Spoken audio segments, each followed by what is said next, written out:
Grabe si VP Sara, binulgar ang sikretong baho ni Claire Castro. Yan na.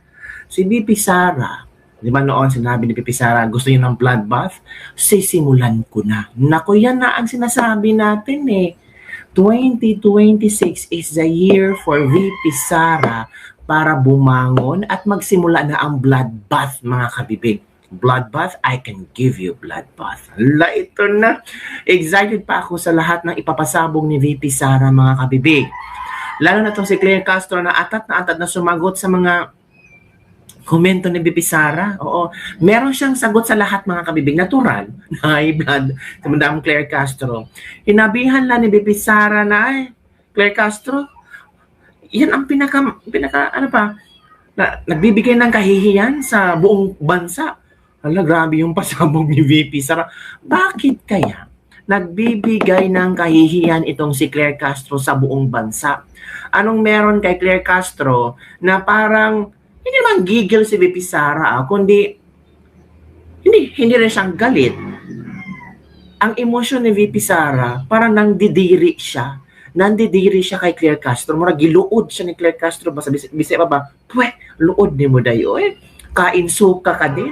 Noon, Lenero Brede, ngayon, Baby M. Noon, kakamping, ngayon, Unipink. Di ba? Basta lang, we'll talk about pera-pera. Ganun talaga ang buhay eh. Kaya ngayon kumibig, si VP Sara, hindi na matatakot sa inyo. Sige, sagutin nyo lang ako ng kung ano-ano. Basta ako, isa lang masasagot ko. Pero si Claire Castro, ang dami niyang satsat. Ang dami niyang sagot. Halatang galit na gustong manakit. So ito kabibiga, ito yung video ni Claire Castro na kung saan single statement lang ang sinabi ni VP Sara, pero grabe ha. Ni Claire Castro, parang hindi mo na ma-imagine ang kanyang mukha, ang kanyang emosyon. Ito kabibiga, let's watch this video. Yung hindi ko alam kung napanood niyo po yung bahagi nung sinabi ni VP Sara na nagbigay siya ng mensahe patungkol sa Valentine's Day sa inyong dalawa ni Pangulong Marcos. Kay BBM o kay Claire. Message? Sa Valentine's. I-great lang kasi. Unta mo kadayon silang duha. Kadayon ang tamong duha. At ang bahagi po ng message niya, magkatuluyan daw sana kayo ng Pangulo. Reaksyon po ninyo at meron po ba kayong Valentine message din sa kanya? Napanood ko po yan. Dahil sa isang TV network ay tinranslate yung kanya sinabi sa lingwahe na Tagalog. So napanood po natin yan kung paano pa siya tumawa na may halong mali siya ang dating sa aking pananaw. So, ganito po bang leader tulad ni VP Sara ang dapat nating hangaan at dapat nating ilagay sa pedestal? So meaning, agree ka na si VP Sara ay hinahangaan at gustong ilagay sa pedestal ng maraming Pilipino. Hala, galing sa bibig ni Madam Claire ba, huling-huli talaga. Huling-huli talaga yung mga words niya na parang takot na siya na kung si VP Sara na ang uupong presidente. Parang gusto niyang ipamukha sa mga ng Pilipino, oy, ganito yung gusto niyang leader, ang bastos, napaka-immoral ng pag-iisip. Excuse me, Day, Bisaya mi, Day, ha? Yung ginawa ni VP Sara, Day, pang-aasar lang yun, Day. Kung papatulan mo, Day, ikaw ang talo. Ang anumang salitang nagagaling sa kanya ay puro paninira. Puro insinuation. Puro ka-immoralidad. Wow, grabe naman. Ang Pangulo po ay mayroong pamilya. Tapos, Mapagmahal na asawa. Tapos, Mabuting ama. At ako din po ay may pamilya. So sa isang tulad na ni Vice Presidente na magsasalita ng ganito, ito po ay napakababa bilang babae. At sa mga ganitong sitwasyon, yung kanya mga kaalyado na nagmamarunong sa communications at mga nagmamarunong, bakit ikaw lang ba ang marunong? Bakit ikaw lang ba ang marunong sa communication? Itakot ka nga sa isang debate eh. Hala ka, nagmamarunong daw yung mga ni VP Sara. propagandista, isang hiling. Maaari niyo po bang turuan ang Vice Presidente sa kanyang communications? Bigyan niyo po ng Comms 101 para magkaroon naman ng konting, or rather, katiting na pagka-statesman. At ang aking message, Valentine message sa kanya, Ano? VP Sara, Mhm. spread love. Not fake news, Mhm. not immorality. Oh. Don't be a Chucky. Oh. Para sa inyo daw po, what is love? Wow. Love is my own Chucky. Husband ko, name niya ay Chuck. Oh, Chucky din pala ang bumumukha ng kanyang asawa.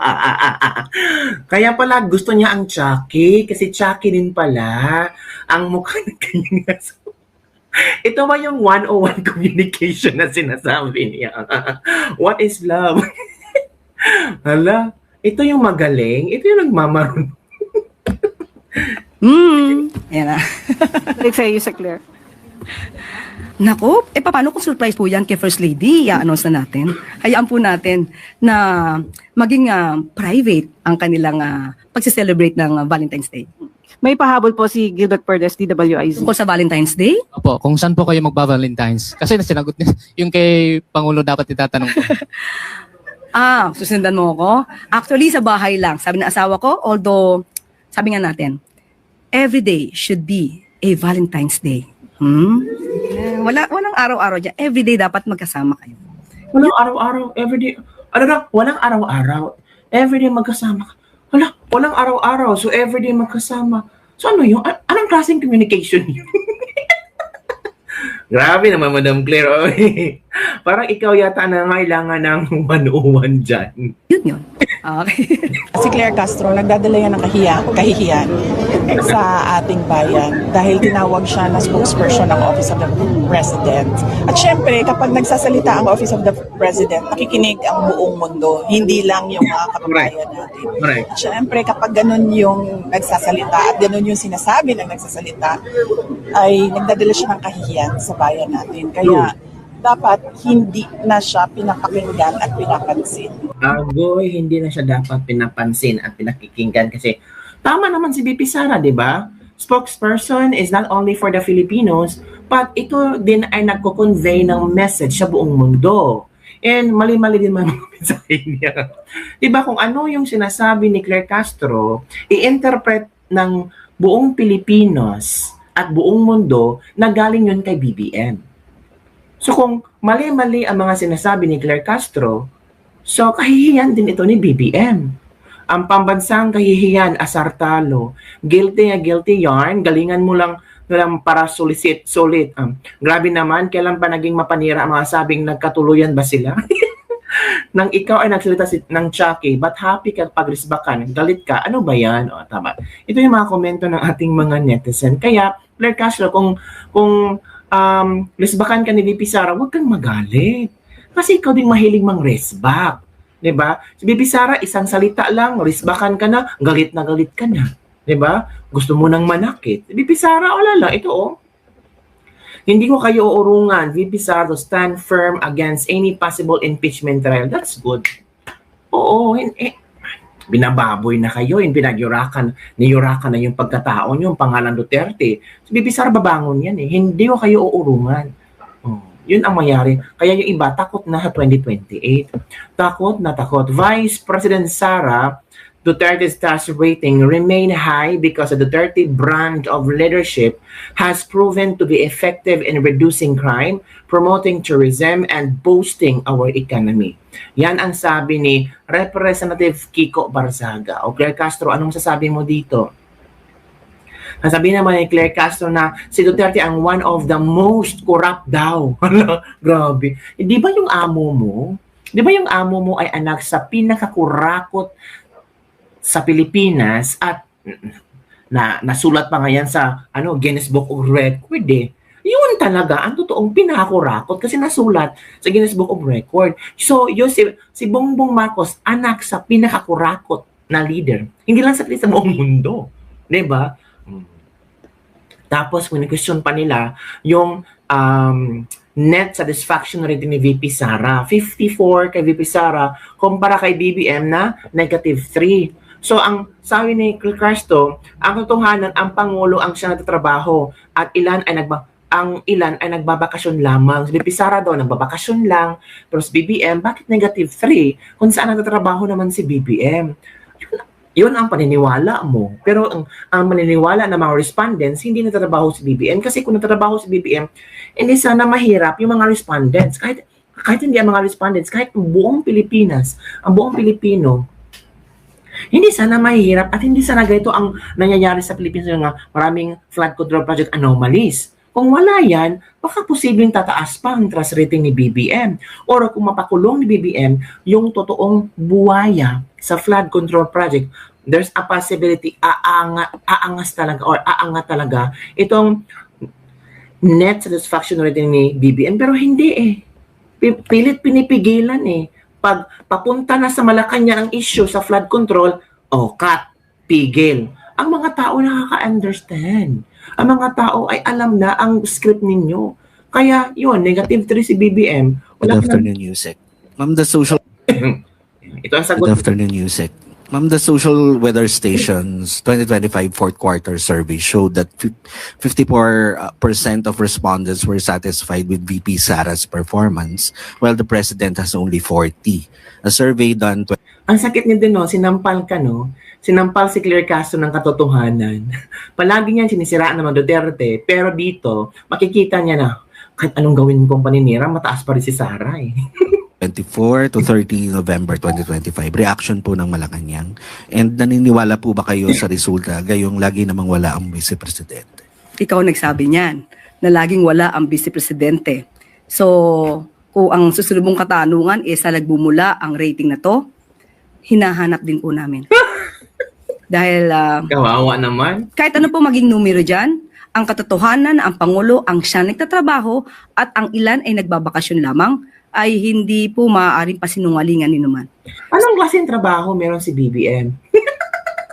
Yung pa-party-party, yung nandun si Sharon Cuneta, or yung invited lang si BBM kasi kailangan siya, kasi presidente siya. Anong klaseng trabaho ba yung pumirma ng bills, yung nagbasa ng GAA, tapos hindi niya alam kung bakit may mga insertions nangyari, yung merong flood control project anomalies and ghost projects, yung sa SONA, nagyabang siya na merong ilang ba thousands of flood control, inulan lang, binaha lang, parang biglang nawala yung mga pangyabang niya. Ano bang klaseng trabaho? Yung Bukana Bridge? Anong klaseng bridge? Ang meron ba siyang bago? Parang wala yatang proyekto si BBM under his name. Puro sinunod niya kay Pangulong Rodrigo Roa Duterte. So yun ba tatawag yung trabaho? Yung taga-inaugurate lang, taga-cut ng ribbon? Ay, grabe naman, napakahirap na trabaho yun, Auntie Claire. Diba? Functional ba? Kasi si VP Sara, punta man siya sa The Hague or pauwi siya sa Pilipinas, every now and then nakipag-communicate ang OVP sa kanya. Panahon ng bagyo, sinong unang on the ground, namimigay ng pagkain, mainit na saucepas, Vice President Sara Duterte, namimigay ng food pack, Vice Presidente, namimigay ng mga relief pack, Vice Presidente. Sa Iligan, sa ibang lugar na binaha, nandun ba ang presidente? Sa Mindanao, meron ba ang presidente doon? Walang pumunta kasi alam ni BBM na mga tao doon ay hindi maka-BBM, mga pro-Sara doon. So, kinalimutan na ni BBM. Wala nang pakialam si BBM sa Visayas at Mindanao kasi alam naman namin matatalo kami doon. So, it's all about politics. It's not service, but it's all about politics, di ba? So, ngayon, sabihin mo, nagtatrabaho si BBM, saan?